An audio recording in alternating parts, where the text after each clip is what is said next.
Hey, Dr. Petro, you're still muted on the Zoom chat, so we can't hear you.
Can you hear me now online?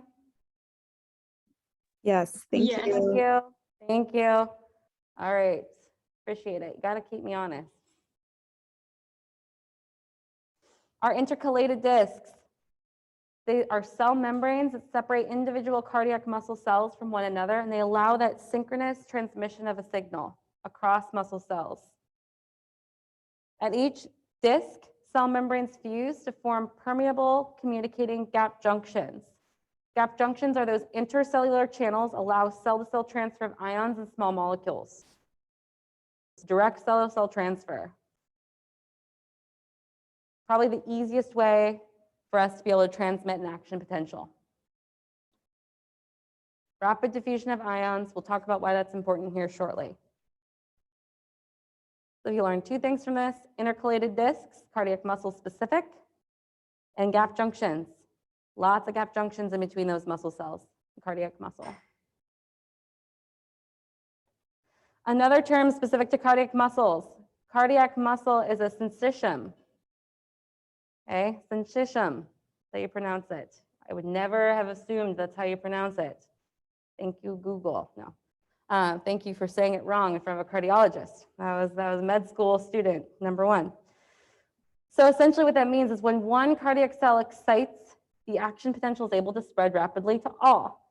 Ions move through that intercellular fluid along longitudinal axes of cardiac muscle fibers, allows that action potential to travel fast through those intercalated discs.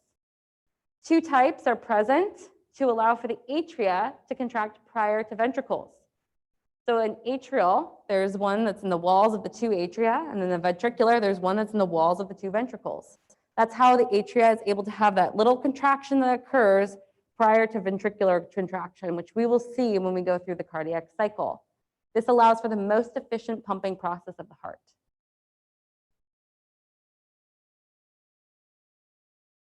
So action potentials.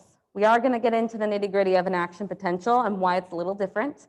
Essentially, it's our electrical or mechanical activity that's created by some type of depolarizing current. So our cardiac muscle action potential, which I'll abbreviate AP, consists of 5 phases, phase 0, 1, 2, 3, and 4. It occurs in all cardiac myocytes except for those in the SA and AV nodes, sinoatrial and atrioventricular nodes. Those have their own action potential that's self-excitatory. Depolarization occurs. That means the membrane, the cell membrane becomes more positive when we have depolarization. Then the action potential is going to plateau. Then repolarization occurs. The membrane goes back to its normal negative resting state. So what I encourage you to do is follow along, create a diagram on your own handout. I posted a handout option for you online. But essentially, you're going to draw the cardiac action potential. You'll label the phases 0 through 4, and you're going to write the ions that are increasing intracellularly within each phase, and the ions that are decreasing intracellularly within each phase. Why intracellularly? It's the easiest to focus on one space, right? Because we're talking about membranes. So ions are passing back and forth through this membrane, and we're talking about the membrane polarity, the membrane positivity or negativity. So when we're referring to ions leaving, we're talking about them leaving the inside of the cell and exiting into the extracellular space. We talk about ions entering, we're talking about ions entering into the cell or leaving the extracellular space. Okay. So our cardiac muscle potential looks like this.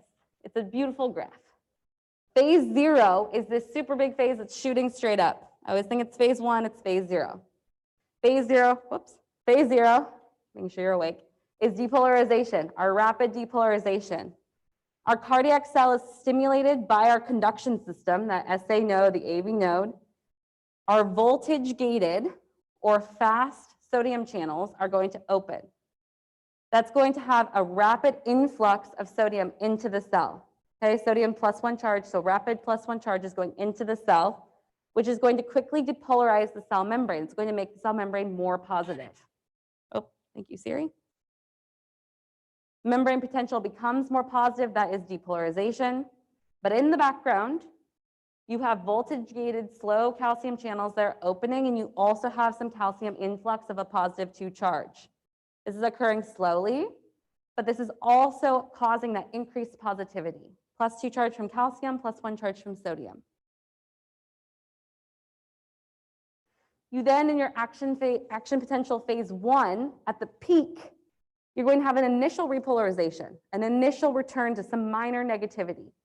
Why? Because you're voltage gated, your fast sodium channels close.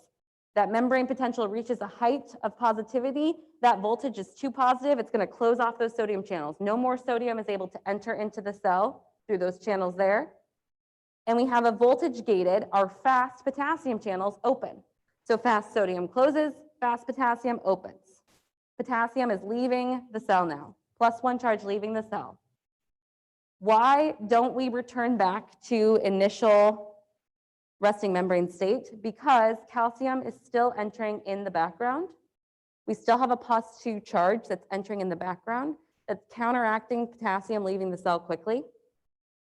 So our cell begins to repolarize, but it can't quite repolarize back to resting membrane potential. And this is where the cardiac cell becomes its own special little beast. It's phase 2, which is our plateau. So if you had to say one piece of why the cardiac action potential is different than skeletal muscle action potential, it's phase 2 or plateau. Okay. This plateau here, we have our voltage gated, our fast potassium channels close because we have repolarized slightly. So fast potassium channels close. Our voltage-gated slow calcium channels are still open and allowing calcium influx.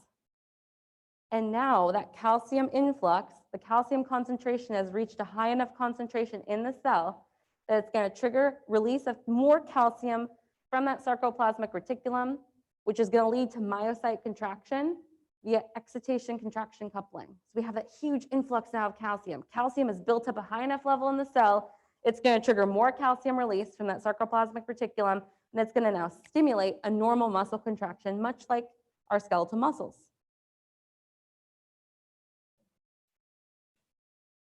So this is our plateau. Then phase 3 looks much like normal muscle contraction, action potential. We have rapid repolarization. Our slow calcium channels finally close in phase 3 because our contraction has occurred. Our voltage-gated slow potassium channels are opening now, not the fast, this is the slow. So slow potassium channels opened. We have an efflux of 1 plus charge leaving the cell now. Oh, sorry. And so we have a return back to baseline. Turn back to baseline. And you can follow on here if this one feels better to you. You can see these are the ion currents. So outward, leaving the cell, inward, going into the cell. You see phase 0, this massive sodium influx. You see from phase 0 pretty much to phase 3, this calcium burst. And then you see really at phase 3 and 4, you see there's more potassium out here leaving the cell, balancing that charge. And then phase 4 is our resting membrane state, resting membrane potential here. There's high potassium permeability through potassium channels, so we have a reset, a rebalance of the membrane. So sodium's still in there in higher concentration, potassium still, or sodium's out, higher concentration, hanging out in the extracellular fluid. Potassium's at a higher concentration intracellularly at baseline. Average resting potential is negative 80 to 90 millivolts. If you're someone that likes to look at channels on the actual cell membrane, this is your extracellular fluid here. This is your cytoplasm inside your cell. You can see some different channels here entering and exiting. Why I have this here is to show you excitation contraction coupling, if we've forgotten what that looks like. So we see a cardiac action potential is going to pass over the whole cardiac muscle membrane, the whole thing. It's going to pass through. It's going to communicate between different muscle cells through those intercalated discs and gap junctions. It's going to also spread, though, to the interior of the membrane across this transverse T-tubule that's located here, this big dip, which are on those membranes. Within those T-tubules, you'll have these L-type calcium channels. That's where calcium is going to come into the cell. That's going to trigger calcium release from your sarcoplasmic reticulum. Calcium's released here, and that signals contraction. These are actin-myosin contraction. At the end of your contraction, what's going to happen, this is what I was just saying. Triggers release. I thought I wrote it down. Calcium ions diffuse to myofibrils and promote sliding of actin and myosin. So this side here. Calcium comes in, your slow calcium channels, triggers more release of calcium, triggers contraction.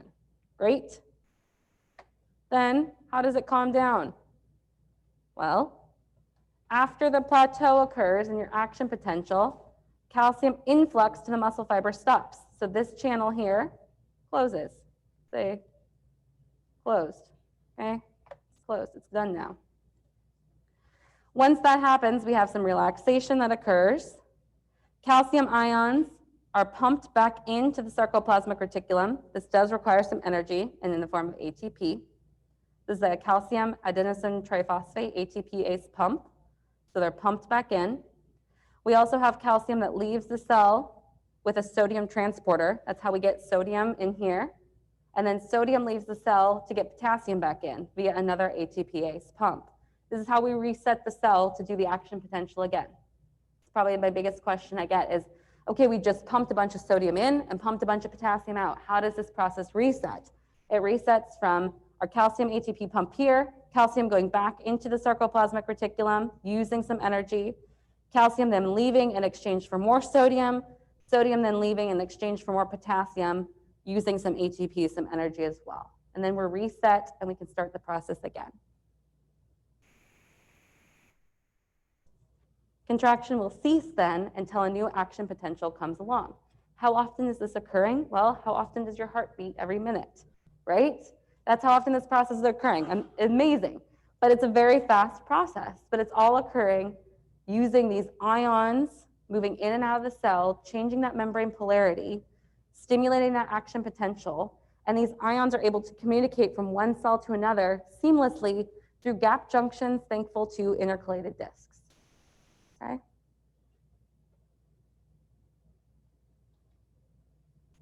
So what are some differences between muscle types? Cardiac and skeletal muscle, they love like compare and contrast questions, or these are all true except, or which one is not true. Those are like super favorites of NCLEX question writers.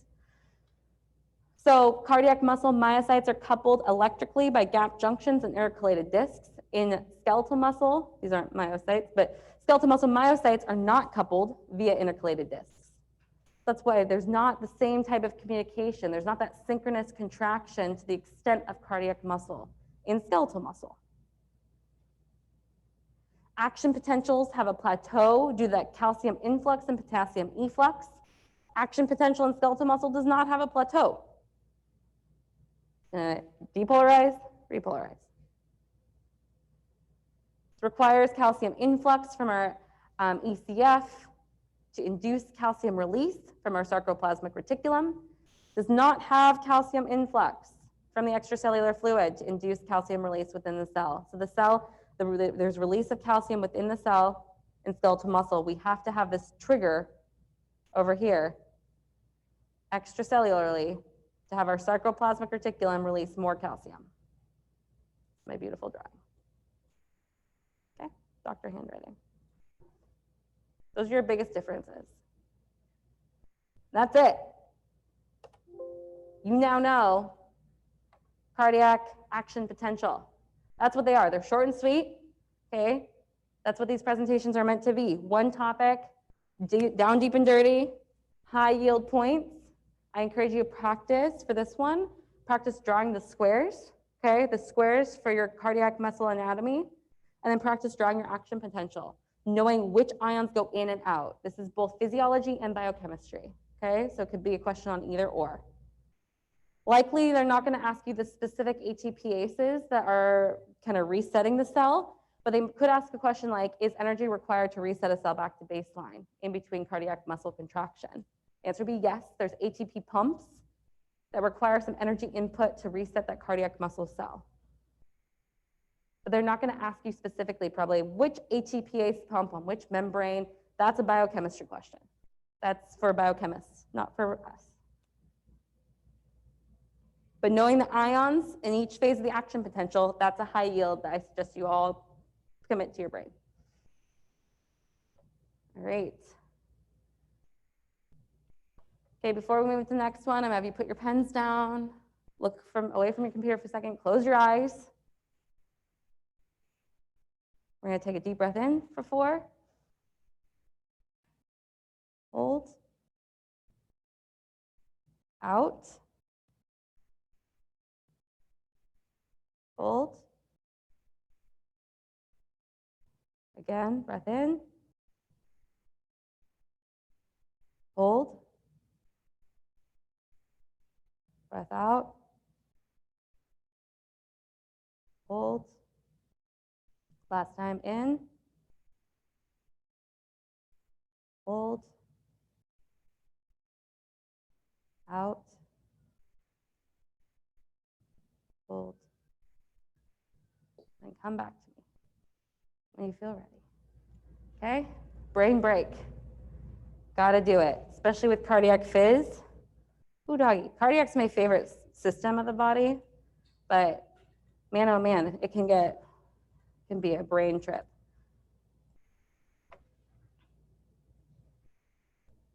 All right, we're moving to 1B. Cardiac cycle. The most confusing but not really thing about the cardiovascular system. Cardiac cycle does not have to be confusing, but we make it confusing. My goal for you at the end of this 15 to 20 slide presentation, I forget how long I made it, is to be able to understand the location, explain the function of the heart valves in relationship to the cardiac cycle, So we're going to know the cardiac cycle and be able to draw it. That's my goal for you. I encourage you to practice drawing it at home. And then item 6, explain the functions and regulatory mechanisms of the cardiac cycle. So what regulates it? What systems, what ions, how is it regulated? Regulation questions, favorite on NCLEX. So what is the cardiac cycle? What is it? Someone take a stab.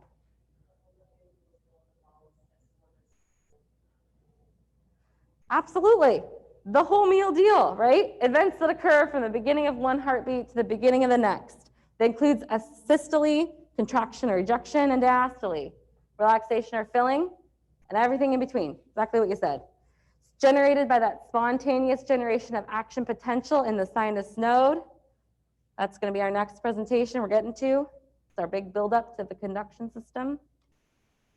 And the duration of the cardiac cycle is the reciprocal of the heart rate. What does that mean? That means that the faster the heart rate, the shorter in duration the cardiac cycle, which means a shorter diastole. Systole does not shorten, diastole shortens. So the faster your heart rate, the less time we have to fill, which means the less efficient pump that we have. Okay? So there's a page online, and I have one here. My goal is for you to work on being able to draw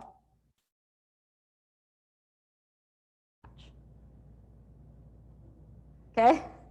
Be able to draw this and understand what it means, all right?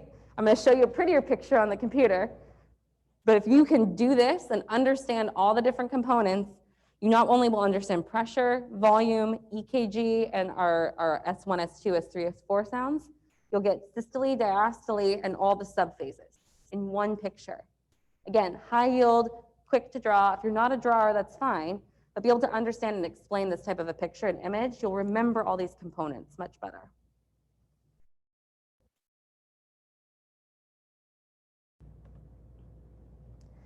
So the cardiac cycle, these are all the components of the cardiac cycle. So systole, diastole, and the 6 subphases. The opening and closing of the AV, the atrioventricular valve, and the aortic valve. Drawing the pressure curves of the aorta, ventricle, and atria. Draw the ventricular volume curve, the EKG, and the phonocardiogram, the heart sounds. Something to keep in mind, see here's the pretty picture. Something to keep in mind, the cardiac cycle, when we talk about it, we're always talking about it from the perspective of the left ventricle, the left side of the heart. It doesn't mean that it doesn't apply to the right side of the heart. It absolutely does. But the pressure in the left side of the heart is definitely going to be higher than the right side of the heart because the left side of the heart has to pump through circulation. The right side only has to pump through to the lungs. So unless if we have some type of lung condition or pulmonary hypertension, we're probably going to be able to pump to that side relatively effectively. So we talk about this from the perspective of the left side of the heart. Okay? The phases, the phonocardiogram, the EKG, all still the same. So when we're talking about the phases of the cardiac cycle, I'm going to get my little pen here, my little laser pointer. Actually, yeah, I'll do laser pointer to start. There we go. We're going to be talking first about diastole. So this section here, diastole. Okay, perfect. So in diastole, it's easy description is ventricles are going to fill with blood. It's going to start with the opening of the AV, the atrioventricular valve. So where does that occur? AV valve opens right here, right here. This is my beautiful little dot. That's the start of diastole. Mitral tricuspid valves open, allows for filling. After that happens, we have passive inflow of blood from the atria to the ventricles. We have rapid inflow. Right once those valves open, we're going to have rapid inflow from the atria to the ventricles through our AV valves or our mitral and tricuspid valve. If we're talking about the left side of the heart, the mitral valve. The diastole section of our heart cycle, our cardiac cycle, has 3 sub-phases. First is rapid inflow. Then we have diastasis or diastole, the rest of the filling. And then atrial systole. So there is a systole that occurs during diastole. Confusing, yes. But atrial systole is contraction of your atria, which gives an additional 20% of filling to your ventricles. This is key to ensure adequate filling to the ventricles and optimization of your heart pumping function. So diastole, if there was a question about, is there any ejection that occurs or any contraction that occurs during diastole, the answer would be yes, because atrial systole occurs. There's atrial contraction of the atria that happen that pushes about 20% of atrial blood into the ventricles right before systole occurs, ejection. When it comes to systole, again, systole, we're here or here. Systole is our ventricles are ejecting blood during systole, either to the lungs or to full circulation. It's going to start with the closure of the AV valve. So diastole starts with opening of AV valves. Systole starts with closure of AV valves. AV meaning atrioventricular, so mitral, if we're talking about the left side of the heart. This allows active ejection of blood from the ventricles to circulation. And it's going to consist also of 3 subphases, so 3 subphases in each. These subphases have 2 really short phases and then a longer phase. We have isovolemic contraction, ejection, and isovolemic relaxation. Isovolemic contraction is contraction without emptying. So the ventricles are going to first contract prior to the aorta becoming opened, right? We're going to increase that pressure within the ventricle, and then that pressure within the ventricle is higher than the pressure within the aorta, allows for the opening of the aortic valve, and then the movement of blood out into systemic circulation. After ejection, we then have isovolemic relaxation. So the ventricle relaxes, and then after the end of that relaxation, the AV valve opens and we start diastole. That's your cycle. Okay. You now know the 6 phases of the cardiac cycle. 2 main phases, 3 subphases per phase.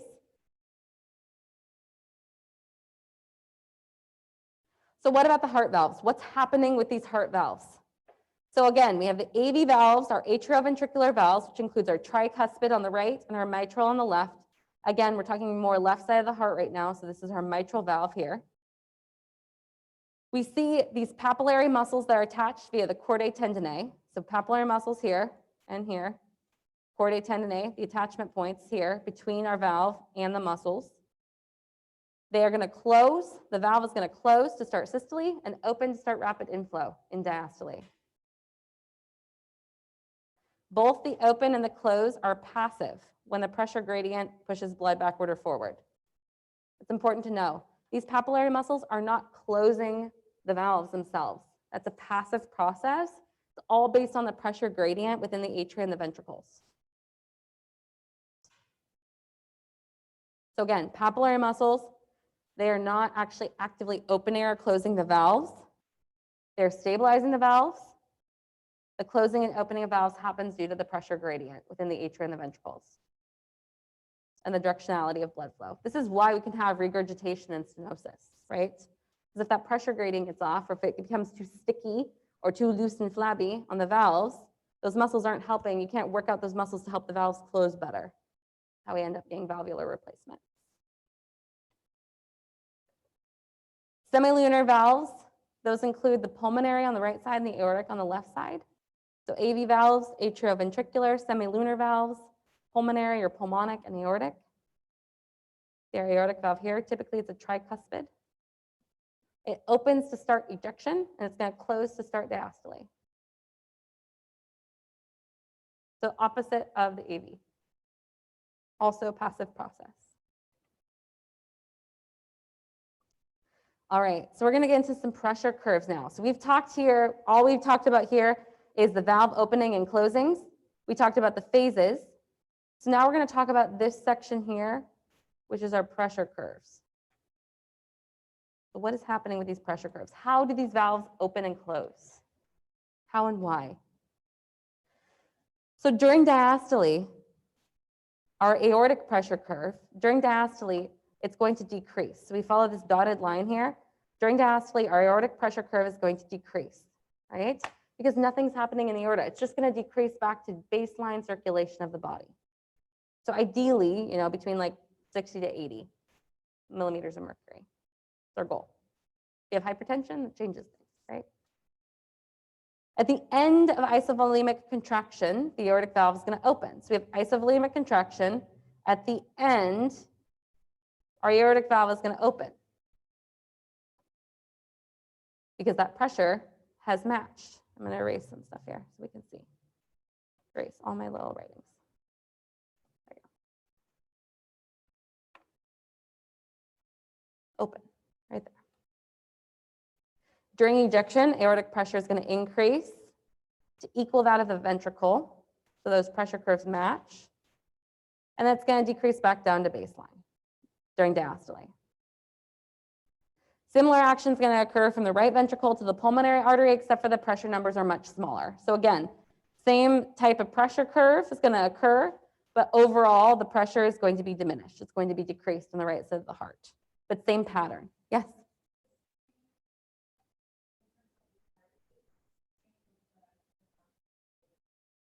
Yes, same as the graph that goes in the circle, very similar. This one just allows us to have, and I believe I have that later in the slide, this allows us to compare pressure, volume, EKG, and phonocardiogram. Yes, absolutely, same idea. So our atrial pressure curve, what is our atrial pressure curve doing? Our atrial pressure curve is going to be down here. It's going to be this dotted line down at the bottom, okay? Much lower pressure in the atria, right, than the ventricles or the aorta. Our initial wave, our A wave, this is an A wave right here. It's going to occur during atrial systole due to atrial contraction. That makes sense.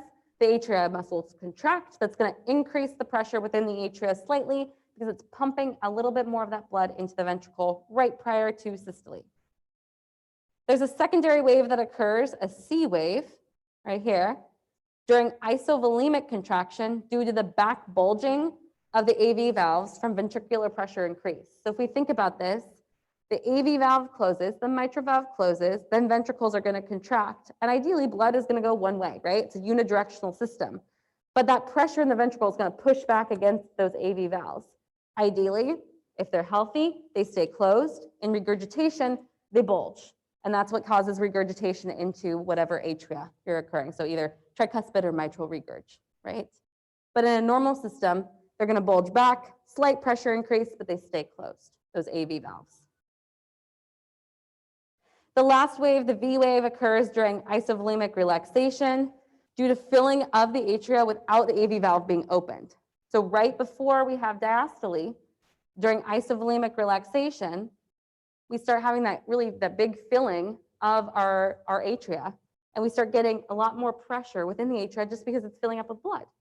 Then once diastole starts and we have that opening of the AV valves, the mitral tricuspid, blood rushes rapidly into the ventricle and that pressure is decreased back to baseline. So 3 little blips: atrial contraction, back pressure from the ventricles, and then filling of the atria. Those are our 3 little blips on the radar for atrial pressure. So ventricular pressure, this is probably the image that you were thinking of, absolutely. So now we're seeing a different representation of a pressure volume curve, okay? So when we look at the cardiac cycle, ventricular pressure volume, just to get you oriented, right? Because it's gonna be the same picture that we saw here, just represented a different way. So we have left intraventricular pressure here. We have left intraventricular volume. So we're comparing pressure to volume. We're gonna have here, the mitral valve is gonna open. So we have phase 1 period of filling from A to B. We're going to start at end systolic volume. That's ESV is the abbreviation. So our end systolic volume is, what can we guess that would be? End systolic volume. Think logically. What is it saying? End systolic volume. What do we think? Absolutely, right? So if we think about, we don't memorize it, we just think about what it's saying, it's a lot easier to remember, right? So after the ventricle contracts, whatever blood's left over behind in the ventricle, that's your end systolic volume, the blood that's left behind. So we're going to start there from A, and we're going to move to B, which is the end at the end diastolic volume. What do we think end diastolic volume is? How much blood's filled, right? Absolutely. And that occurs during our period of filling, which is going to be diastole. Okay, so from A to B, we go from end systolic to end diastolic volume because we're filling up with blood in the ventricles which happens during our period of filling, which is diastole. Our pressure curve only bumps up ever so slightly, right? Because it's an open system. Our AV valve, our mitral valve, if we're talking about left ventricle, is open, allowing for rapid influx of blood from the atria to the ventricle. So not a lot of pressure that's going to increase until our mitral valve closes, right? So we have our only mild pressure increase. Phase 2, our mitral valve closes right here. So phase 2 is our period of isovolemic contraction from B to C. So moving this arrow upwards. Oh, that's an arrow, I promise. Moving this arrow upwards. Isovolemic contraction. Massive pressure increase because the ventricles are contracting, but neither valve is open. The aortic valve and the mitral valve are both closed during this time. There's no volume change because there's no actual blood being let out through that aortic valve. We just have a huge pressure increase. Okay.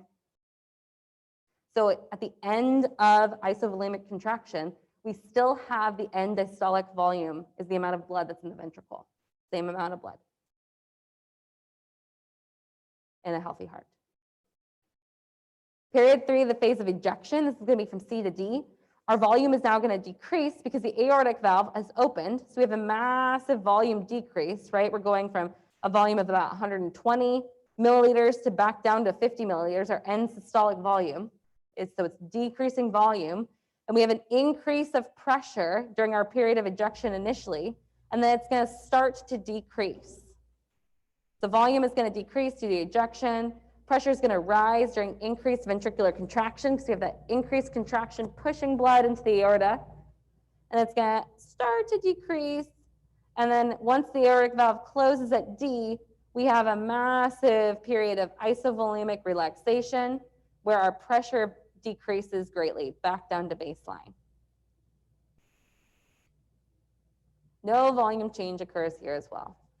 So you could think of isovolemic contraction and relaxation don't have any volume change in the ventricle, but they have a major pressure change. Versus diastole and ejection, diastole and systole, so the period of filling and the period of ejection of blood are going to have a major volume change. During diastole, only a slight pressure increase. During systole, a major pressure increase. So far, so good. How are we doing? Thumbs up if that feels good. Thumbs to the side if you're like, I don't know. Thumbs down if you're like, what the heck did we just talk about? I see some thumbs, some thumbs, some thumbs. Honest. I want honesty. Okay. Okay. Good, good. All right. Is this major review or is this helpful? Okay. I'm here seeing nods. I'm not seeing any protests. So that sounds good. If you want to protest me, that's fine. Okay. Now we're going to talk about EKG and its relationship to the cardiac cycle. Again, if you can memorize this one or remember this one picture, you have pretty much like everything happening in the heart in one image, which is incredible. You add that to the action potential picture that we have, and you pretty much have everything in the heart, plus we'll get to conduction. That's the goal. 3 pictures, you know the whole heart. Okay, relationship of EKG to all of this. We start with our P wave, okay? P, QRST, our P wave. I have a blank EKG page, I think, at some point, and I'll give, you can practice, you know, we'll do some EKG practice here, either in this one or the next. I think the next slide. Our P wave is due to depolarization through the atria, and it's followed by atrial contraction. So again, we see our P wave here, and then we see our A wave of our pressure curve of our atria. So our P wave occurs, our depolarization of the atria occurs, followed by contraction of the atria. That makes sense. We have to have depolarization to stimulate that action potential to have a contraction, right? So this makes logical sense. P wave, depolarization of atria, then we have atrial contraction. Great. So far, so good. Then what about our QRS complex? Our QRS complex is due to depolarization through the ventricles. It's much larger, ventricles are much larger, have a lot more muscle, got to do more work. The QRS complex is followed by ventricular contraction. Right? So we have QRS, then ventricular contraction. So depolarization of the ventricles, then ventricular contraction. We then have a T wave that occurs right here, and that's due to our repolarization of the ventricles. Happens slightly before isovolumetric relaxation. So repolarization happens, and then the ventricles relax, right? What about our repolarization of the P wave? Where does that go?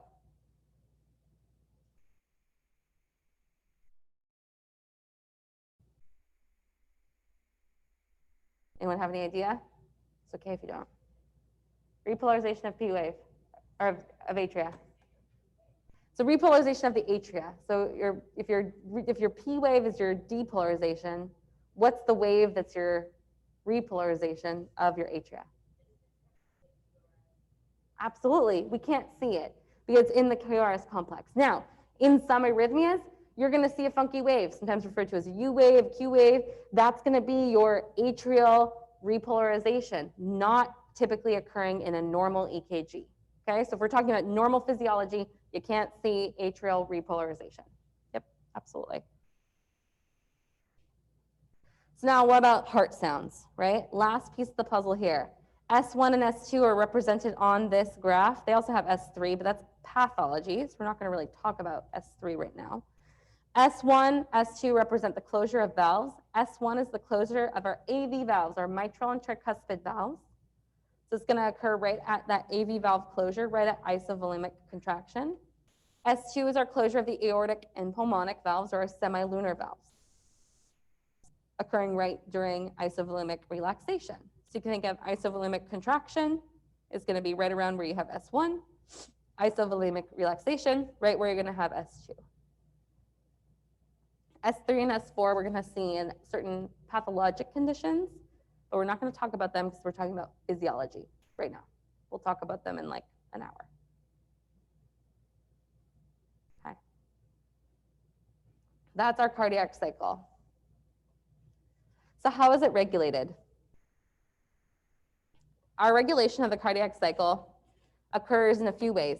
We have intrinsic cardiac pumping regulation in response to changes of blood volume flowing into the heart. And we also have control of the heart rate and strength by our autonomic nervous system, or ANS. So we're going to talk about those two major ways of control of regulation of the cardiac cycle.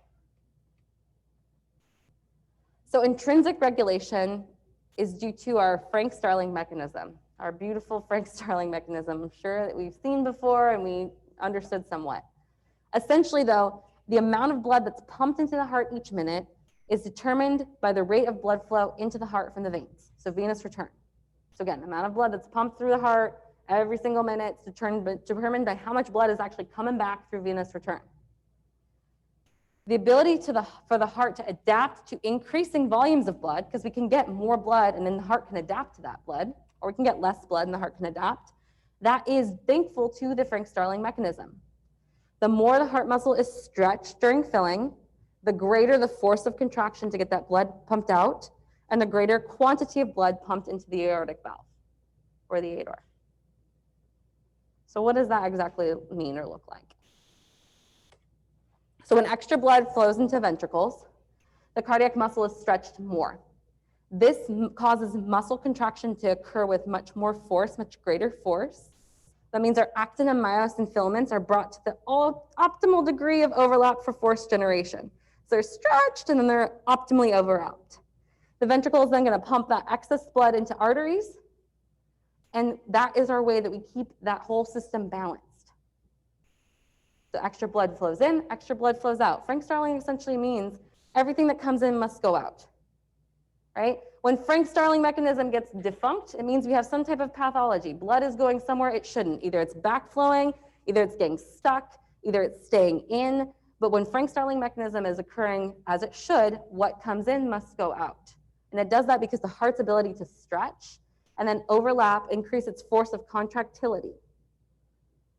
Essentially all those different equations that you have to learn, cardiac output, yada, yada, all those things are saying that what must go in must come out. And the heart can do that by increasing its rate, increasing its force of contraction, increasing its stretch. They are not going to ask you to calculate cardiac output, calculate contractility. They're not going to ask any of those things. They are going to want you to understand, though, that what must come in must go out, and understand that the ways that the heart can do that is by increasing its stretch, increasing its contractility, and then responding to that increase or decrease in blood volume. Now, other things can occur outside of the heart, right? Like vasodilation, vasoconstriction, that's in our circulatory system. Separate from our cardiac output, our force generation. But there's another system besides just the heart's intrinsic ability to handle more blood or handle less blood, right? Contract or stretch more or less. The autonomic nervous system, our sympathetic and parasympathetic nervous system, we love as naturopaths. We can manipulate that better than probably any doctor. Argue against me on that one, but we do a really good job of supporting the autonomic nervous system as NDs. But it has a direct control on the heart.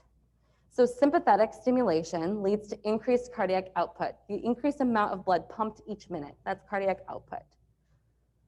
So by putting sympathetic stimulation, right, fight or flight, okay, hate that, but it's the easiest thing to remember. It's going to lead to increased cardiac output, increased amount of blood that's pumped out each minute. It's going to increase our heart rate and can increase the force of contraction. So it can make the heart pump faster and stronger. This is therefore going to increase the amount of blood pumped and our ejection pressure. So the pressure of the blood coming out of the heart is going to go up, and the amount of blood is going to increase. That makes sense logically, because if we're running for our lives, we want as much blood being flowed through our system as possible. Alternatively, our parasympathetic stimulation, rest and digest, is going to lead to decreased cardiac output. It's going to minorly decrease the strength of heart muscle contraction. It's going to cause a major decrease to heart rate. So it's not affecting the strength as much as sympathetic stimulation will. Sympathetic stimulation is going to make big, strong heart. Parasympathetic is mainly decreasing our heart rate, slowing our heart rate down. It's going to minorly decrease the strength, but not as much. And we have vagal nerve fibers are distributed to atria more than ventricles. So that's interesting. Vagal nerve fibers, vagus nerve, one of the big nerves, it's going to innervate directly into the heart. That's part of our cranial nerves and part of parasympathetic stimulation. Get there.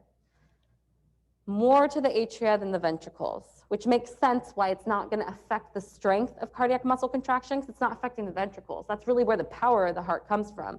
It's more affecting the atria, which the atria houses our SA node, which is our pacemaker of the heart. So it's more going to directly affect that pacemaker process, which we'll get to, than the actual strength of contraction. Again, I'm not about memorizing, I'm about understanding. So I want you to understand kind of where these things are and how they're working, because memorizing, there's too many facts to memorize for this gosh darn exam. But if you can logically think through it, you'll be in good spirits. All right, so ions and heart function. So what's the effect of some ions? The ions actually also do have a major effect on the heart. We realize that because our action potential is directly related to all these ions that are pumping in and out, right? So our effect on potassium ions and calcium. So potassium, so excess in extracellular fluid is going to lead to a dilated, flaccid heart, which slows down our heart rate. So we have to think about potassium ions are typically higher intracellularly or extracellularly? Intracellularly. Potassium's higher intracellularly inside the cell, sodium's higher outside of the cell. That's why when an action potential is generated, sodium rushes into the cell, down its concentration gradient, and potassium leaves the cell, right? So an excess amount of potassium outside of the cell is going to lead to a heart that's dilated and flaccid, so it's weaker. It's going to slow our heart rate down. And excess could also actually fully block the conduction of our electrical impulse from the atria to the ventricle. Why is that so? Well, because we're going to decrease resting membrane potential. It's going to be less negative. The heart's going to have a higher resting membrane potential.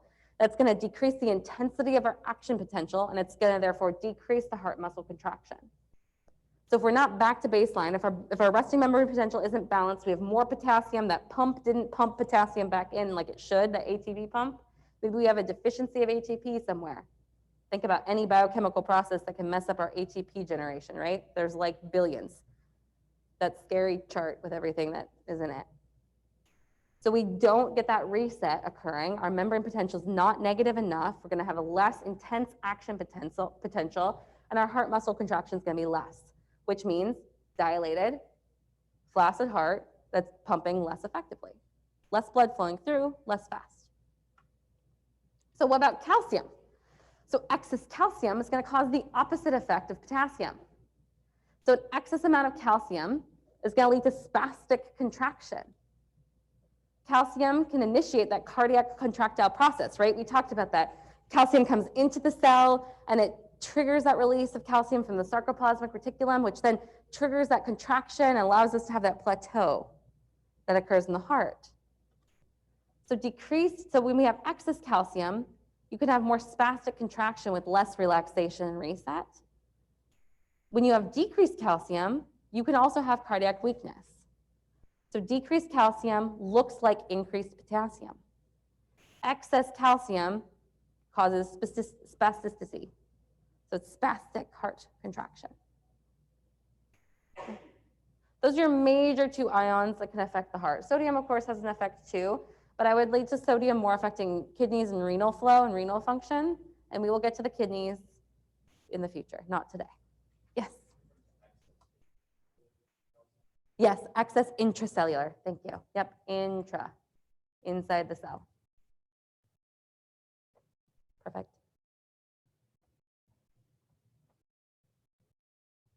So excess outside for potassium, excess inside for calcium.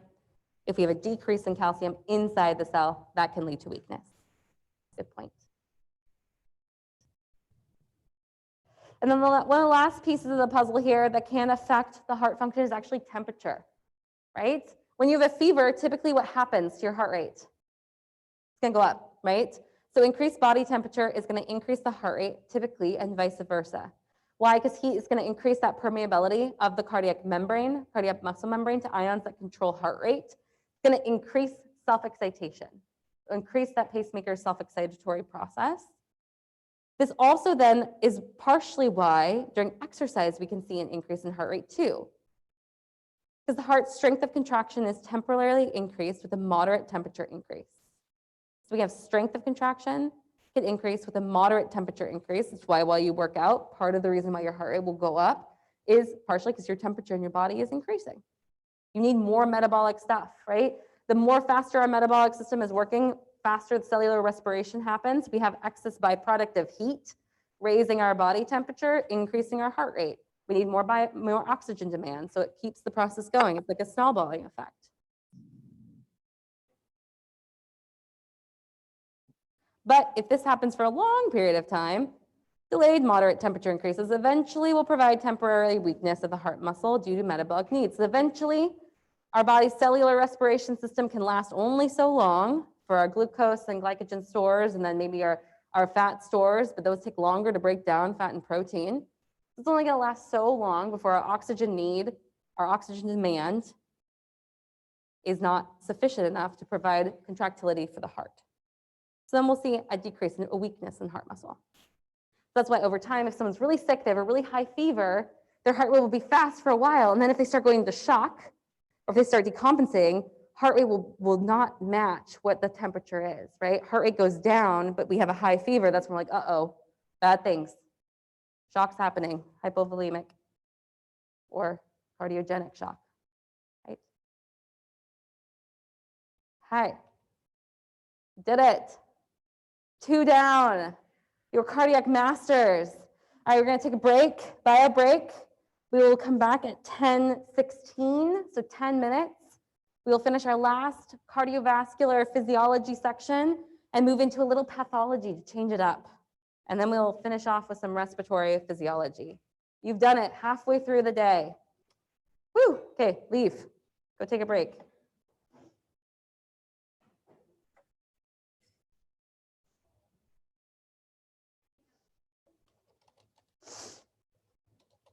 Sorry, I'm responding to our people. Okay, good. Thank you. Sorry. Okay. We're going to take a 10-minute break. Folks online, so I'm going to stop recording, and then I'm going